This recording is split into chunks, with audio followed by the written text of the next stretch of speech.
இவ் அருமையான திட்டமானது இலங்கை விவசாயத்துறை திணைக்களம், மட்டக்களப்பு மாவட்டம் மற்றும் கிழக்கு பல்கலைக்கழக விவசாய கூடம் ஆகிய உருவானது என்பதில் நாம் பெருமிதம் அடைகின்றோம். கடந்த சித்திரை மாதம்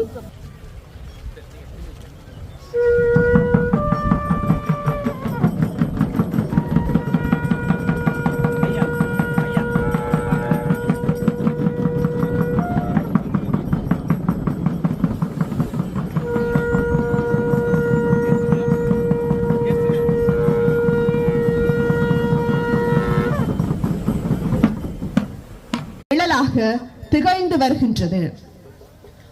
வாழ்க நவீன விவசாயம், வளர்க எமது பிரதேசம் என கூறிக்கொண்டு இப்புதிய பிரமாணத்தை கொண்ட நவீன விவசாய வளர்ச்சியின் நினைவு சின்னமாக அதிதிகளின் கரங்களால் அறுவடையை ஆரம்பித்து வைப்போம்.